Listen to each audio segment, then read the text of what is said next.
Hey everybody, and welcome to Geeks and Drinks. I'm Jason. I'm Jordan. As the festive decorations may have shown, we are now just, less than a week away from Christmas? You're 1 week exactly.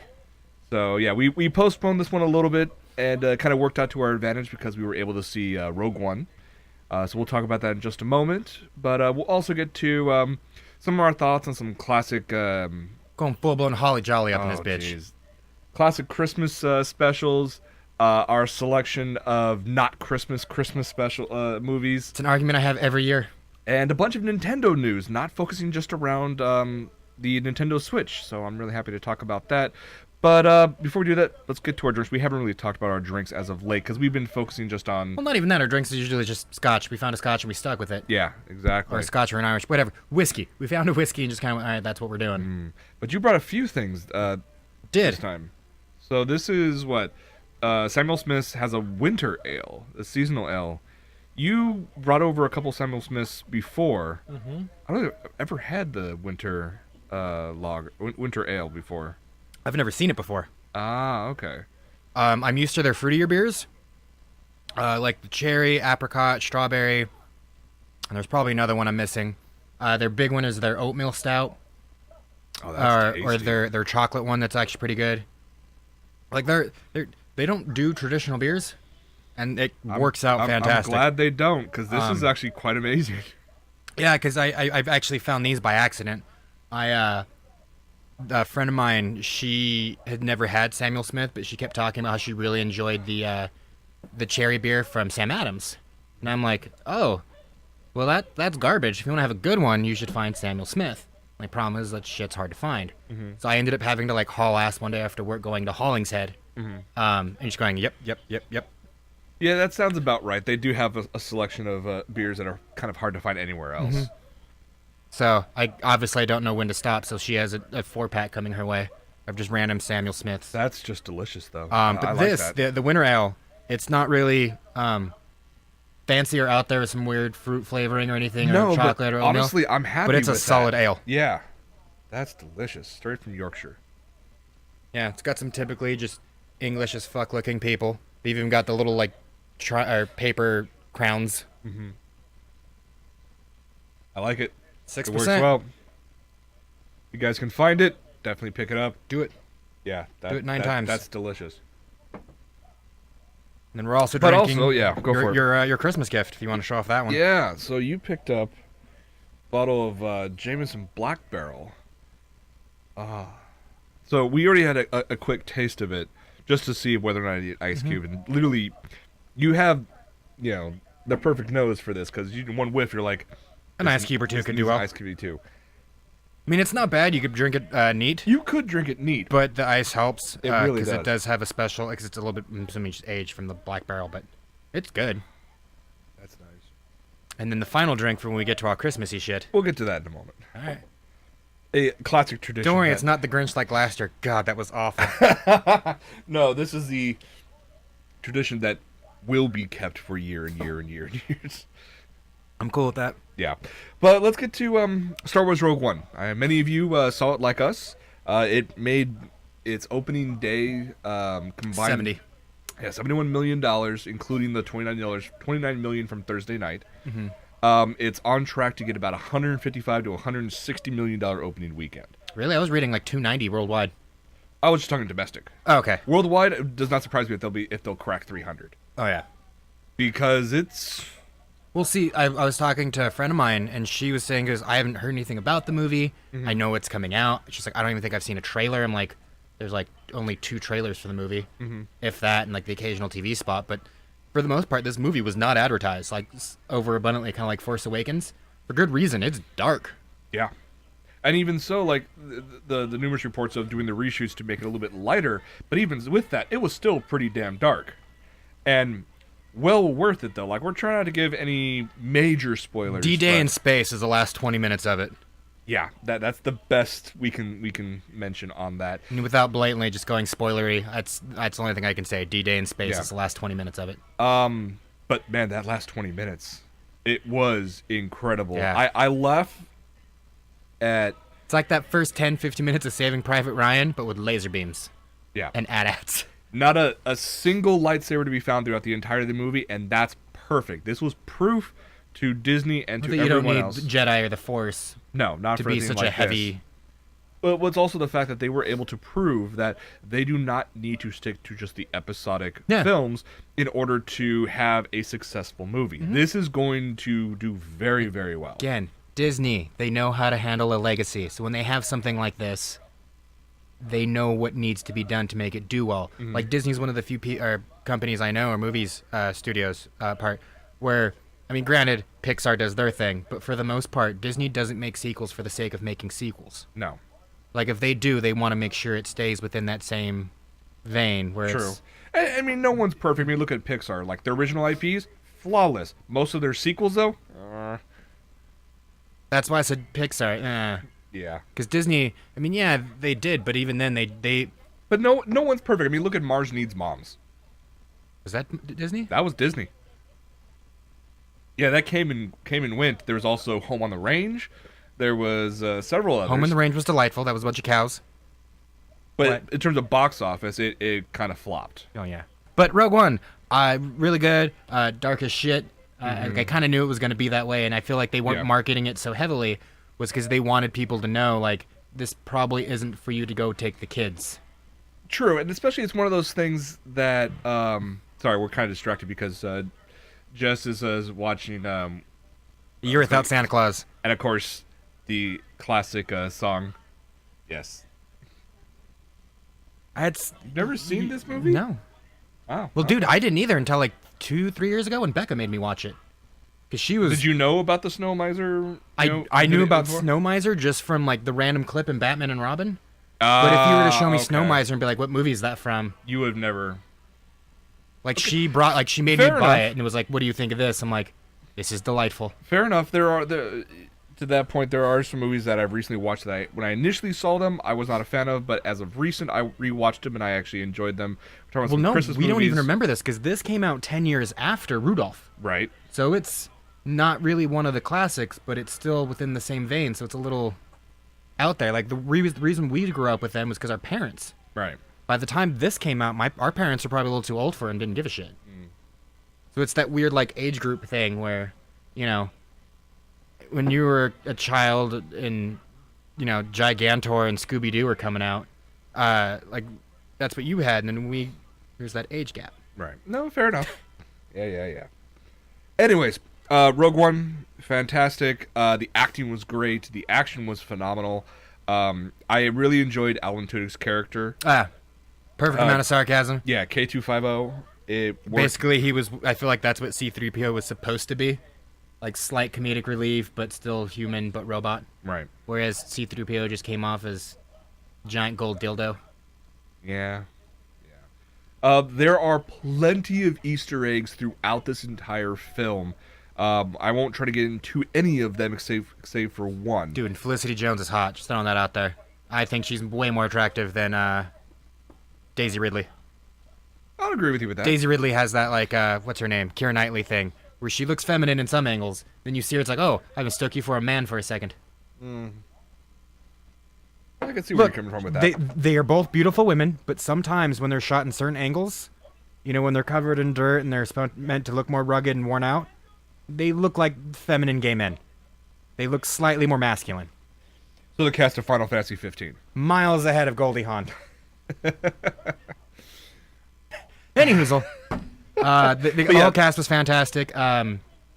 Did you read the article saying that the two cats who were like work for the Force or the Temple, like the crystal thing? Yes. There's someone's like, yeah, the first gay couple in a Star Wars movie. It's like, no, they're just dudes hanging out, like they're just friends.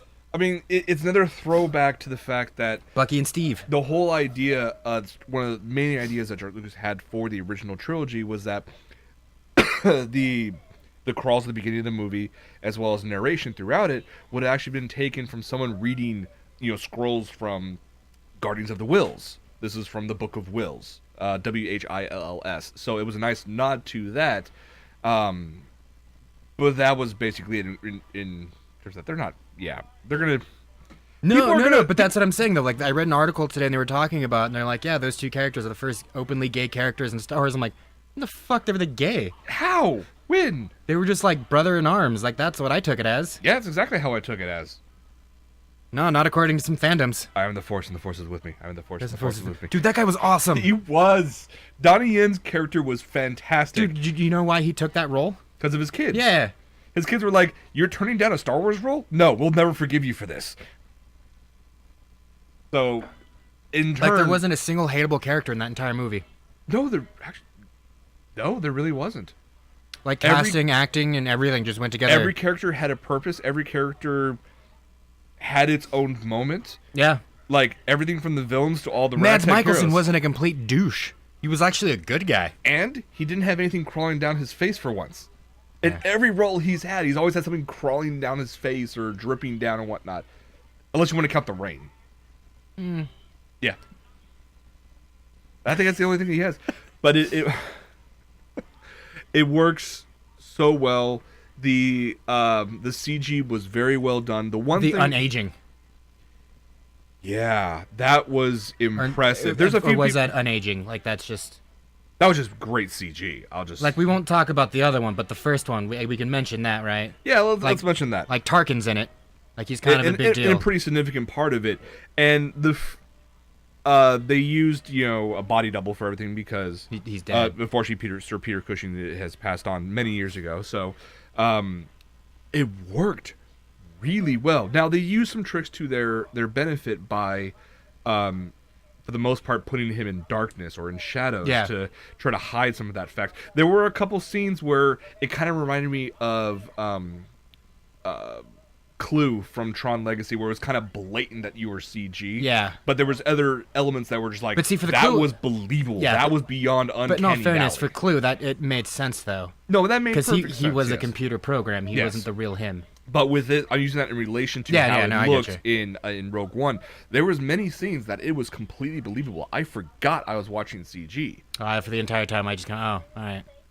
But. Yeah. No, it worked really well for what it was. So, a lot of people also noticed that a lot of the scenes that you saw in the trailers for Rogue One weren't used in the final cut of the film, because obviously there was announced major reshoots, as most films do, for whatever reason. But when they re-edited this movie, it went in a completely different direction, and I think actually for the better. Now, that being said, I would love to see what the original ending was, because things like Krennic walking across the beach. No, we can't go that far. Okay. Because I feel like you're getting dangerously close to spoiler territory. Okay, good point. I mean, as far as we know, we know the beach scene. We don't need to know specifics. Okay, we'll leave it at that. Good point. But basically, if there was an alternate ending or an original ending, I think that it would have tarnished the whole point of that movie. Because something tells me the original ending probably wasn't as dark as this was. True. I'll give it that. I will say, though, that if you guys are wondering whether or not there is an after credits scene, it's episode 4. This thing goes directly into episode 4. You, since seeing Rogue One, I've watched episode 4 again. That was the fucking joke that was on the internet for like a week. That's right. This sequel to Rogue One was announced. Or sorry, a poster was leaked, and it's the poster for episode 4. Yes. But no, like a solid movie. Definitely go see it. Maybe don't take the kids. No.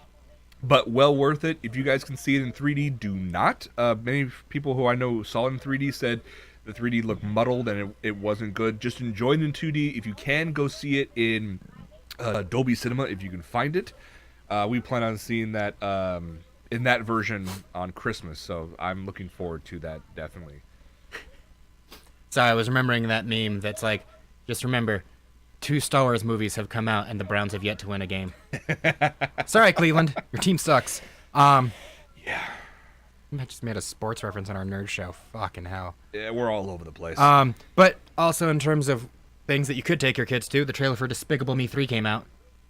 Dude, I'm intrigued the fact that they actually got Trey Parker to be in this. Trey Parker to play the villain, who is an amalgamation of everything 80s dance video. Well, yeah, he basically looks like fucking Weird Al in UHF. Yeah. But instead of blatantly having long hair, it's just a mullet. Yeah. And then the long mustache and the giant shoulder pads. Yep. Well, doesn't he even chuck a Rubik's Cube at one point? Yes, he does. And it turns out to be like a bomb or something like that. It it looks fun. It the trailer did what a trailer is supposed to do: get you intrigued for a film, have a few laughs, and get you to talk about which we are doing right now. Does it give you anything in regards to the overall story? Just a couple tidbits. That's it. I'm fine with that. It was fun. It was great. I've watched that trailer. I enjoyed Despicable Me. Minions can go fuck itself. Yeah. But chances are we'll end up going to go see it. Well, we were just and I were having this conversation with my brother and his wife last night over dinner. It was like, Minions are great in small batches. You have them as background characters. You have them as the focus of a little bit for They're the Will Ferrell of animation. Don't have him try to do a standalone thing. It doesn't work. That works well. But when he shows up as cameos, he's fucking phenomenal. Case in point, the Minions movie. Yeah. Horrible. Absolutely horrible. Casa de mi Padre. Anchorman 2. Yeah. So that one looks fun. It comes out sometime early next year, so I'm looking forward to that one. Another thing I'm looking forward to is the DuckTales reboot. Woo. They announced this early this year for a release sometime mid-2017, and very recently they released a video highlighting the cast. Yeah, the voice cast singing the DuckTales theme. It was curious to me to think that, or interesting, I should say. David Tennant, Scrooge McDuck. I was gonna get to that, but yes. No, that's amazing. I'm fucking jumping to that right now. Doctor is Scrooge McDuck. As I posted online, Whovians, try to fanfic your way from the Doctor to Scrooge McDuck. I'm sure most of you have already started this, and some may have tried. Probably already done at some point. Yeah, I'm sure someone's already gone through that. Like, maybe he can regenerate not to just a Time Lord, but instead of Scrooge we McDuck. never know. Yeah. The one thing I like about this is that the fact that Huey, Dewey, and Louie are all different voice actors. That's what I was getting to. So it's less confusing. Like, Yes. it's not just like, oh, red shirt. Which one's that? Oh, that's Huey. Really? No. Mm-hmm. Wait, which one is it? Fuck if I know, man. Like, there's no guessing now. Like, you have Ben Schwartz, fucking John Ralphio. Mm-hmm. Fuck, what's his name? Oh, yeah, Danny Pudi of Community is one of them. I was trying to remember the other guy. Bobby Moynihan. There you go, Bonnie Monahan. As the actual nephews. I mean, no one else So I you have really people recognize. from Parks and Rec, Saturday Night Live, and Community doing Huey, Dewey, and Louie. And the Doctor. Yeah, and of course you have the Doctor. But see, I like Ben Schwartz. Like, he plays the perfect douchebag. Mm-hmm. I honestly, everybody that they have casted, they announced in this video, I'm all for it. Especially Tennant. I really want to see how that one Oh, and turns Kate out. Miguchi. I forgot. She's delightful, too. Mm-hmm. You have no idea who that is, do you? She's Webby, right? There we go. Yeah, she's voicing Webby. You have Tolks, Oleg Ganoy. I've never heard of this. This is like the one cast I have never heard. Oleg Ganoy is playing Mrs. Beakley. Never heard of her before, but I'm sure she'll do a good job. Given the fact of the breadth of talent that this cast has, I'm sure she's going to fit in just fine. Hopefully. Yeah. But David Tennant singing the DuckTales, that's... Oh. Like, all the weird dark memories that happened from him being the Purple Man completely gone. He's back to being charming again. He's not 10 anymore. You know that, right? That was the best, hidden reference in that show. Just because it didn't show her saying the line. It was just him on the couch just pouty and just... Mm-hmm. Even you have subtitles on, it even shows up, you're not 10 anymore, and him just... Yeah. Yeah. So... They knew what they were doing. Cannot wait for this. This will air on Disney XD in summer 2017. I'm looking forward to it. It's going to be a slightly different animated style. If you've seen any of the recent Mickey Mouse cartoons, you're going to expect the same style. But overall, with this cast, I'm all for this. This looks amazing. Let's get to some other. Let's go dark before we get good. God, do we need to talk about this? Yeah, man. Why did I put this in the lineup? Because you knew I would have brought it up if you didn't. All right, fine. So after the box office success yet critically panned Suicide Squad, it has been confirmed that a spin-off movie of sorts is actually been approved and is moving forward. Well, we've already talked about the fact that Margot Robbie, she was going to get her own Harley Quinn movie after this, or after Suicide Squad. But they finally updated it to the point where it's not Suicide Squad, or it's not Harley Quinn solo, it's a Gotham Sirens movie. Yeah, Gotham City Sirens. Now, the comic book that it's based off of, I actually enjoy. Yeah, so if you're not familiar with it, Gotham Sirens is basically something that's been going on for a while. Had a fairly successful comic book run, I think, like 5 years ago. Something like that, yeah. I have, like, volumes 1 through 3. I never got 4. But it basically follows Harley Quinn, Poison Ivy, and Catwoman just fucking bombing around. Yeah. Basically, the two girls help Catwoman out because she has her heart taken out in a previous story. So she's, like, nursing her back to health and all this cool stuff. But it's all the girl power in, like, a good way. Fucking Ghostbusters. But I hope this is going to be good. Drink to hide the pain on that one. I hope this is going to be good. They haven't really announced much of anything except that they're bringing back David Ayer, I think. Yes, David Ayer. And then obviously Margot Robbie is back as Harley Quinn. A lot of websites are speculating like crazy who's over going to play, who's going to fill out the rest of the cast. Only other thing we know from the studio is that this is on the fast track. So I'm guessing probably, I wouldn't say 2017, but probably early 2018. I would say 18 because I know they pushed back Justice League 2. For good reason, though. I will take more time on the standalone Batman film than have that be forced through and then try to push. I'm the one who sent you the link and went, oh, thank God. Yes, the new Batman movie's already doing some good. We're getting more time away from fucking Zack Snyder. The only thing, though, that kind of worries me is that there's already some spin being put online regarding the Batman movie. Ben Affleck came out in an interview recently and stated that he will not direct a crappy Batman movie. I know. To me, that's a good thing. Okay, yes, that's a good thing. That's showing intent. That's good intentions. But the path to hell is paved with good intentions. I want to believe. I want to make sure I want to think this is going to be a fantastic movie. And I really hope it actually will become that. I have high hopes. But if they're already trying to put some, like, optimistic spin on it, you're not even in production yet. You're in pre-production and you're already putting a spin on it. No, I think that's them just trying to, like, assure everyone. It's like, look, we know you hated Batman vs Superman. We need you to trust us that this is going to be good. The one thing you guys liked was Ben Affleck, and we're making Batfleck has more control and power. Yeah. And if Batfleck's coming out saying, look, I'm not going to do a shit job. If I'm doing this, I'm doing it for you guys, and it's going to be good. I really hope. Basically, when he said I'm not going to make a shitty movie, I saw that as a backhanded, like, way of saying I'm not going to make Batman vs Superman. I'm not going to make a Zack Snyder movie. That's how I saw it. Okay, I didn't take it. I took it as they're already spinning it. What there's problems with the script. Jeff Johns did something that you would not appreciate. You mean Jeff Johns? Jeff Johns was Jeff Johns? Sack of shit. He's not going to repeat the debacle that was Green Lantern. And Batman vs Superman? Didn't he also come out and say, "Oh, this is going to be really good, guys"? I think he was just paid to say that. 2 strikes, motherfucker. 2 strikes. All right. Have him just go back to his TV series. Let him just focus on that. In the words of John Cusack, I'm already on the edge, man. I can go either way. All right. We got through the rough patch. Let's get to the good news.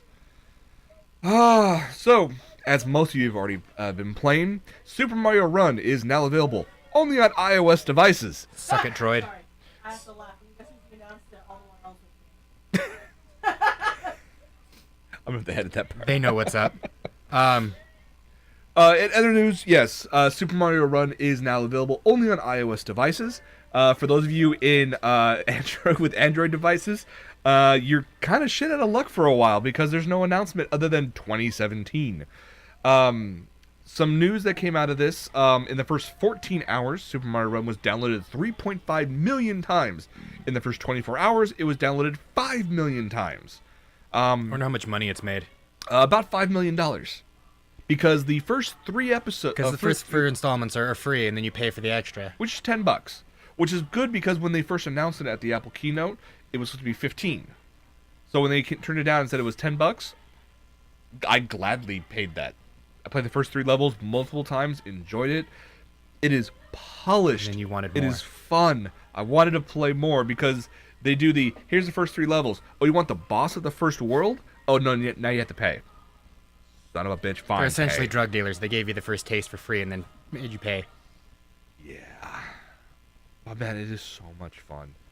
Absolutely so much fun. You've played it, yes? Yeah, on your phone, like before you saw Rogue One. Other than that, now.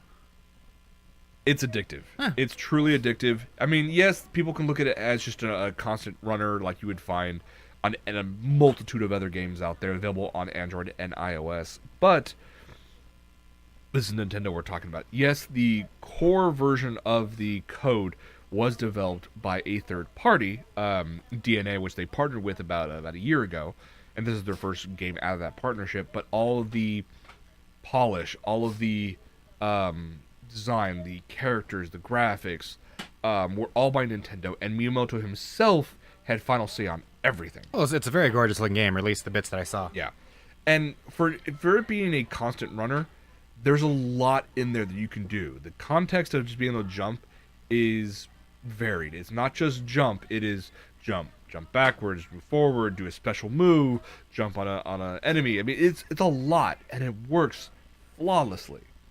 And all the levels are to the point where some of them I will get frustrated and, trying to play it over and over again. But it's not impossible. No, it's not impossible. You basically get frustrated because you realized you didn't jump just high enough, and you're like, fuck, I should have held it down for like half a second. The fault is with me, the player, Yeah. not with the level itself. In relation to, Mighty Number 9.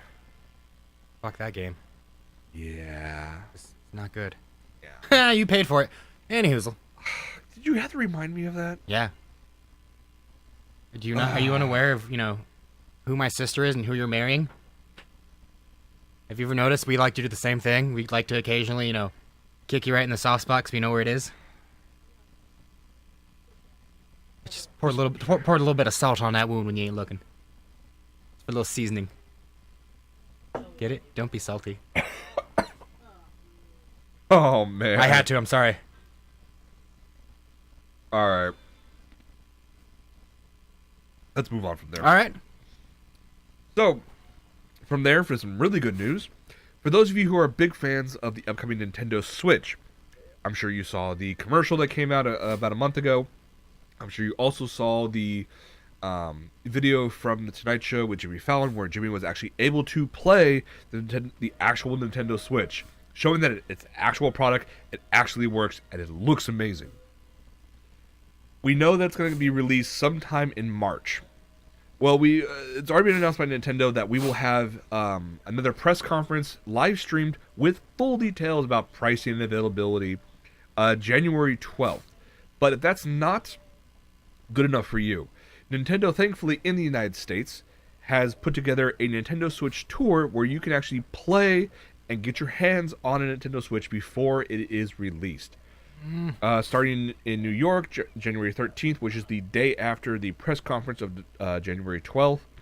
You also have Toronto, DC, Chicago, San Fran, and LA. I say LA, the one that would be closest to us, is already basically fucking March when it comes out. Yeah, at that point, if it was going to be Los Angeles in January or February, I'd be all for it. Let's just go check it out.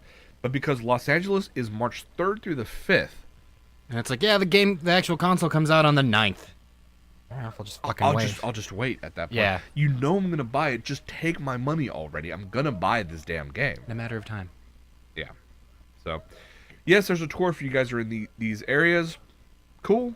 For us in LA, kind of SOL. If you want to be out there to say, I played the Nintendo Switch before it came out, 3 days before it came out. I mean, we've also never been too gung-ho. It's like, I need early access or early this. It's like, all right, cool. I can wait the few days. Yeah, if I get access a couple months beforehand, yeah, I'll take the effort. If it's worth it like that, it's a couple months, not. If it's 72 hours beforehand, yeah. Yeah, let's get it when it's going to be super buggy. Yeah. Well, let's call it. So, Nintendo's already said it's coming out in March. If the Nintendo Switch tour is in LA from March 3rd through the 5th, where in March do you think it'll be? 21st. You want to do the 21st? Which But the shit usually comes out on Tuesdays, right? This is very true. Games usually come out on Tuesday. I'm actually going to say the 7th. The day after. 72 hours. 48 hours. Because it'll be 3rd, 4th, and 5th, which is Friday, Saturday, Sunday. The following Tuesday, I think it'll come out. Yes, I don't think they'll be that big of a dick about it. I think they will. Because at that point, there's more than enough people who have gone out there and played it and went on social media and said, oh my god, this is amazing, you must buy this. But at that point, I think they'd want to have a little bit of marinating time. Okay, well, I say the 7th, you say the 21st. Watch, given our luck, it'll be the 14th. Whatever, man. Yeah. The Switch when it's coming out. The new Nintendo console. And Hazel. Yeah. And lastly, for Nintendo news, if you guys have been watching online so far, Nintendo has released some more information regarding its partnership with Universal Studios regarding a new land called Nintendo World. They officially called it Super Nintendo World. It'll first be released in Japan in 2020, perfect in time for the 2020 Olympic Games that Japan is actually hosting. But they have confirmed it will be available, these lands will be coming to both Universal Studios Orlando and Hollywood. Well, originally it was only supposed to be in Japan, wasn't it? Correct. But then they're like, no, fuck it, we'll make it everywhere. Yeah, exactly. And it makes perfect sense. They have released just a couple images here and there of like, this is how it could possibly look. And it looks straight out of a Nintendo game. Any Super Nintendo game, any Mario game, you kind of have the idea of what to look for. There'll be Princess Peach's castle. There'll be a bunch of different lands that you'll be able to roam about. There better be some, some cubes you can punch to get, at least the coins. I don't think, and they might have like a thing where you can like pose for it, but I don't think they'll actually have something where it's like, you punch this and it happens. Yeah. Oh well. But aside from that, they haven't released much information. But of course, that's not enough to sate the internet. A lot of people have noticed Nintendo filed 2 new patents recently. Not for games, not for controllers, but for theme park rides, for attractions. One of them consists of a vehicle which looks like a cart in the design, held above a track that's allowed to be able to move side to side, which makes it look like it's actually coming from Donkey Kong, going from track to track, kind of like the Donkey Kong kart levels. Oh, those were the best. That could be so much fun, especially if you have to jump between the little ledges. I think that could be a lot of fun. But the one people are freaking out the most is this one. A simulator ride that's 2-player, 2-passenger, I should call it. You have one in the front, one in the back. The cart that you sit in actually has the ability to swerve side to side as if you were so-called drifting. Combine that with projection all around you. A lot of people are looking at this as a Double Dash attraction version of Mario Kart Double Dash, where you have someone in the front who's able to drive and someone in the back who's able to attack and defend. I was so bad. Like, that game got a lot of shit, and it really didn't deserve it. Like Wind Waker. Yeah. The GameCube was the Dreamcast of Nintendo. Yeah. Really just misunderstood. It really was. But honestly, a Mario Kart ride that you can actually battle against someone else. How fucking awesome is that? I just want there to be a small, small world that's Isle Delfino.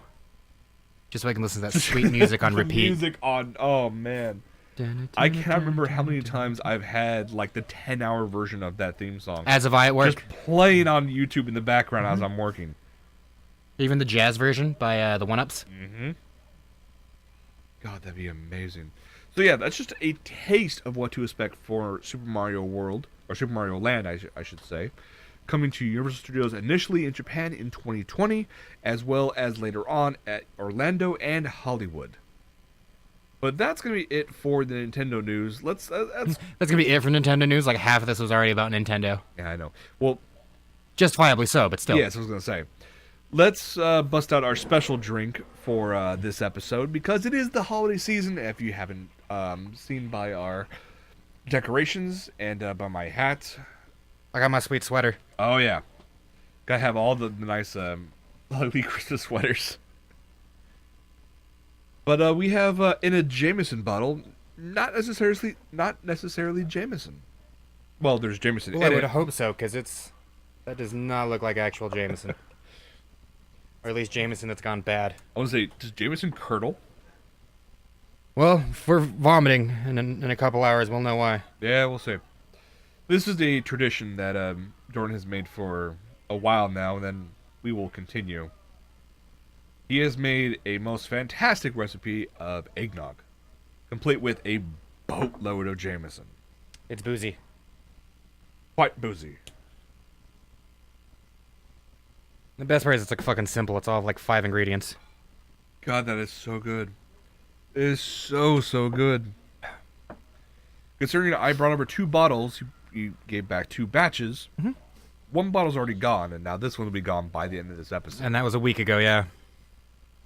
It was hard to not crack open this bottle. The one batch before. I already had was gone like 2 days later. Very true. And the reason why we're bringing this up because we want to continue with the holiday spirit, and let's talk about the holiday specials. Everything from the 1930s to now. There's a lot of movies that came out, especially in the 1960s, both animated and claymation, that were... Well, those are just classics, like Rudolph, they're considered Santa classics Claus. now, but there are reasons beyond... Well, yeah, they're dated as shit because they're from like 50 years ago. But because of that, though, they're included with a boatload of scenes and quotes that would seem just completely out of place nowadays that makes it more entertaining. Well, yeah, nowadays. Jess was laughing for like a good hour and a half, and still to this day, where Rudolph's dad was like, "No, this is man's work." What? Because Rudolph's mom wanted to go out and help to try to make the search for... Yeah, let's go find our son. You stay home, because it's man's work. Good times. But there's other ones out there, both animated and claymation, that are entertaining for all the wrong reasons, like Frosty the Snowman. No, Frosty's fucking terrible. That's not even the wrong reasons. Huh? Frosty didn't really have a say. It was mainly the kids. Okay, so why are the kids a terrible... Okay, it's mainly because there's no adult supervision. Frosty didn't know what was going on. He just came to life, 10 minutes prior to? He got a magic hat. He came out. Is that some kind of gay joke? Sure, why not? No, but like, the whole premise behind Frosty the Snowman is like there's some wizard dude performing magic tricks, and a trick goes bad, and he's like, fuck, gets pissed off, like he kicks his hat or some shit like that. And the kids find it and put it on their snowman, and the snowman comes to life. The magician dude's like, hey, can I have my hat back? The kids No. say no. Well, dude, it's my hat. Give me it back. No. Let's run away, Frosty. What? No. The fuck is that teaching kids? That it's okay to play keep away with adults? No. If an adult tells you to do something, you fucking do it. I mean, we already know that Frosty is a bit on the short bus side. When he first comes to life, he says, happy birthday. It is his birthday, technically, but... Yeah. He goes and have fun with the kids. He starts a little parade. The police officer says stop, and they really don't. Yeah, like, the whole thing is, like, disregard any form of authority. It's Yeah. like, this is not Christmassy at all. This is the story of a subordinate snowman. Yeah. Because even when the magician comes to the police and says, like, these kids stole my hat, they will not give it back. And the police are like, give it back. And they go, no, it's the miracle of life. And I'm they like run away or some shit. Like the Something whole like that. movie ends like tragically because Frosty tries to hide out in a In a fucking greenhouse. greenhouse. And then he's a puddle and it's like, cool, well, that worked out. Your person that doesn't exist is gone now and the dude gets his property back. Yeah. You evil, evil little children. Okay, well, let's go back to Rudolph the Red-Nosed Reindeer. Oh, there was just blatant sexism in that one. That's just... Like you talk about, Those this is were the man's work. times. There is not being able to fit in if you are different. It is Rudolph's dad basically going, you were born with the genetic defect of having a red nose. I'm going to use some tar or coal and whatnot. I'm going to cover dirt. that up. It was just dirt. It was just dirt? Yeah, like in the beginning it was just dirt and then there was like a little nose plug. You will be normal. You will conform. And then when it's announced or revealed that he is not He's useful. normal, Santa goes to his father and says, you should be ashamed of yourself. Just telling kids, if you're different, you're wrong. Yeah. Well, it's not that far. And even at the end, you would think that it's a happy ending. No, they realize that he has a genetic deformity and turn around and said, well, we can use you just because there's a blizzard. Yeah, just this one time. Yeah. Next year when it's not super cloudy, You you're can on go your fuck own. yourself, yeah. Everyone knows the best part of that movie is not Rudolph. Everyone knows the best part of that movie is Yukon Cornelius and the Snow Bubble. Everyone knows that. Everyone just needs to embrace that. Yes. He is quite enjoyable in that film. Yukon Cornelius was like the childhood version of Ron Swanson for me. It really was. Come on. The fact that like his sled dogs are like, no, we don't want to push the sleigh. What does he do? He's like, fuck you guys. The dogs get on the sleigh and he fucking carries it. Yeah. Like with Rudolph and Hermie, but Hermie was kind of a bitch anyways. But like you had you had Rudolph and all these sled dogs, people who are supposed to be the ones who carry a sleigh, and no, Yukon carries all of them like a bamf. And on side the note, what was the name of the elf manager? The one with the little goatee. Oh I shit. can't remember his name. Jess. The douchebag who ran that Santa's toy shop. He had the little goatee. Can't remember. And anyways, that character was always going out and saying, if you are different, if you want to be a dentist, if you want to be anything other than an actual elf and make toys, you are a freak. You do not belong here. Yeah, but that was kind of the point of Rudolph, though. It's like, you don't have to conform. Right. I mean, the movie came out in, I think, 74 or 64. That was the Island of Misfit Toys. Like, the whole premise of that movie is just because you're a misfit doesn't mean you don't have any worth. You just need to find what you enjoy and do that. Right. That's kind of the whole flower child mentality. But the whole thing about that was that they had to find another place for themselves away from general society. Well, no, that was the Aslan lion dude. Okay, fine. Who, like, because he was like, oh, he kidnapped us and brought us here so we could all feel like at home. And that's true because he was actually the king was a lion. And okay, fine, I see the Aslan. Get it? Reference. He was lion. Yeah. Get it? God damn it. Okay, fine. Yeah. But I mean, hell, any of the '60s claymation films, like what was I forget the name of the one that had like two dinosaurs actually hosting an event that had like the California Raisins show up and do a couple songs. Do you not remember these? No. I know. Okay, fine. I know I'm old. No, like Jess and I only watched these because they were on VHS. Okay. Like, so that's how we knew them. I watched that one when it was aired. Yeah, okay. That's fine. Anyways, I mean the claymations. I mean, yeah, they are not without fault. Yeah. Not to mention Frosty's not even claymation; it's animated. Yeah. But like Drummer Boy, that one's terrible. I mean, the fact that it's religious. Well, there's the one from Jack Frost. There was another one. Yeah, Jack Frost is weird. 'Cause he like dies at the end. Yeah, it was like that one got really weird and dark. There's the one I only got into recently because my friend Becca was The Year Without Santa Claus. I mean, it's ridiculous, but it's enjoyable. Like, something tells me I'd probably love the movie more if I actually watched it as a child. True. Not when I was 25 or 26, however old when I fucking saw it. Well, let's tie that into moving on to a lot of unconventional non-Christmas films, Which are my favorites. And the best one I can think of, Is Die Hard. slash worst one, Star Wars Holiday Special. No, that doesn't count. Come on, that's it still totally counts. No, that's still a Christmas special. Is that a Christmas special? I still consider it one. There's not a hint of Christmas. And that's not best worst. That's just worse. Like, that one is just really bad. It's only best if you can watch it with someone who's never watched it before. You watch it then to torment yourself or get drunk and just make fun of it. Exactly. With the old Grandpa Itchy trying to get off on some VR space chick. I'm here for your pleasure. What the fuck is going on? And it just cuts to him with the little visor going, just a heavy breathing. No wonder why he needed to be sitting down. Who's gonna? And then Leia trying to sing some original song on top of the Star Wars theme at the end. No, all the original songs in that movie were had an original Star Wars song from Episode 4, and they just voiced over it. Like with the song "Be Arthur." The song "Be Arthur" sings is over the Cantina song. With the exception of just Jefferson Starship, which made no sense whatsoever in that. But that wasn't. That's just it. That wasn't really an original song. The VR space chick one. That was an original song though. Really? Yeah. No, that was just like thrown in there because it was some singer who was popular at the time. Because it's Supernatural. Oh, like Supernatural. We call them Jefferson Starships. Why? Because they suck and they're really hard to kill. He will eventually. He has to watch all his animes. Aha! I get a pass. Because you kept like, oh, I started watching it. Oh, what happened? Oh, I started watching Gilmore Girls. That's like 8 seasons long. It's only 7. Fine. All right, I watched another season. Cool. You're enjoying it? Yeah. But then I started watching Frasier again. No, I started watching. I got a few episodes in, and then I started watching Cheers. Then I got bored, so I'm back to Supernatural again.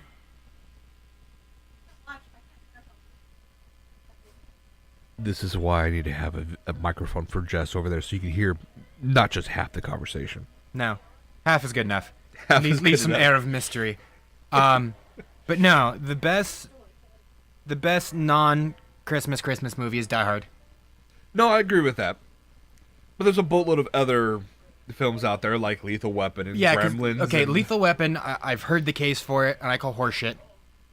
Okay. Because Lethal Weapon, and the only rule I have for movies like this, if you remove Christmas from the movie, It doesn't take anything does away it from affect the overall movie? No, it does not. With Lethal Weapon, no. Fuck, the big climactic scene near the end, they're in the middle of the goddamn desert. Yeah. And then it's just, at the end of it, it's Mel Gibson and, like, random thug just punching each other in the face Yeah, that was weird. for way too long. But you know what I mean? Like, you could have that placed in mid-March, and you wouldn't miss anything. Yeah. Except for certain set pieces would be different. And that'll be it. Like, Yeah. there was nothing about that. Like, Die Hard, if you remove Christmas, it's like, okay, so why is John McClane there? Yeah, exactly. Oh, he's there to see his family. Okay. Well, then, if he's just there to see his family, why is there a giant party at Nakatomi Tower? Why are they the only ones there in the building at this time? Right. Like, there are certain things that, like, it kind of has to be there. Gremlins, you have to have it be Christmas. Yes. Because if not, then it's like, okay, why is he getting Gizmo? Right. And then, what's the other big ones? I've heard the argument for Nightmare Before Christmas. I don't that It's more Halloween than no, Christmas. not even that. The argument usually is it Halloween or Christmas? Some people say both. Some people say either one. I say neither. Really? I think it's in its own little thing in the middle. I think it works for both. Because you have the Halloween stuff that would negate all the Christmas stuff. But then And then vice versa. You Yeah. have all the Christmas stuff that would negate the Halloween stuff. Right. So in that, it's that Venn diagram. Which one is it? It's in neither circle. It's right here. Okay. I'll go with that. But you know what I mean? It's not exclusive to either one. It's both. Like it's and neither. It's the Schrodinger's cat of Halloween and Christmas movies. That's what we do. Gremlins, Die Hard, Batman Returns. Yes. That one kind of needs to be Christmas because It of all like needs the to be quotes and all the Christmas. references that happen inside of it. It's so integral to the part of the plot, like especially when the Penguin's trying to call out the mayor, like relight the Christmas tree. There's no other reason And why. the fact that he just wants his family, which is kind of a big theme of Christmas. Right. Again, you know, mistletoe is deadly if you eat it. Kiss be even deadlier if you mean it. Right. Like there's all these little nods and things that if you had it anywhere else, it would just seem weird. Yeah. I mean, it's a Tim Burton movie, so it's already implied that it's going to be fucking bananas crazy, but... Very true. So, but I'm sure you guys have your own ideas of what is a non-Christmas Christmas movie and why it should be part of the tradition. if you think Lethal Weapon, you're wrong. I'm sorry. And you're a terrible person for it. It's really not. But And I have nothing against the movie. I do enjoy it because it is a good movie for what it is. But it's not a Christmas movie. Not in the slightest. But these are just our thoughts about everything. I'm sure you guys have your own opinions. Please let us know in the comments below if you're watching this on the YouTube page, or send us a message on Twitter and Facebook. I'm at OtakuLife Jason. I'm glad to hear your Dude, I'm still responses. excited to watch the Doctor Who Christmas specials. I haven't watched any of them yet. Like this year. Oh, this year? Okay, I was like, No, I've seen them plenty of times throughout. I was gonna say. No. And plus, because by the time we do the next episode, we will not be able to talk about the new Doctor Who Christmas special, because we're not getting a season this year. We're just getting another Christmas special. Exactly. Well, kind of. I mean, last year wasn't really a Christmas special. Yeah, this was basically going to be a special that takes place that was aired during Christmas. It's not going to be Christmas related. I don't see how it could. We still see though, but we'll find out. But the on Christmas Carol one with Smith, you know that's the best one. Oh yeah, no, that was really good. But Christmas, the return of Doctor Mysterio. Yes. Be curious Doctor to see Who's how. teaming up with a fucking American superhero. It'll be interesting. So that'll come out on Christmas Day. But because you will not see us for another 2 weeks after that, we hope you guys have a fantastic Christmas, a fantastic holiday, Hanukkah, whatever you guys celebrate. Even if you don't celebrate anything, just hang out with friends and family, enjoy. Watch some good stuff. What's the phrase? Happy Christmas, Hanukkah, Kwanzaa, or something like that? Happy Wookiee Life Day. God. We'll go with that. Thank you guys so much for hanging out with us. For Geeks and Drinks, I'm Jason. Jordan. Cheers, Internet.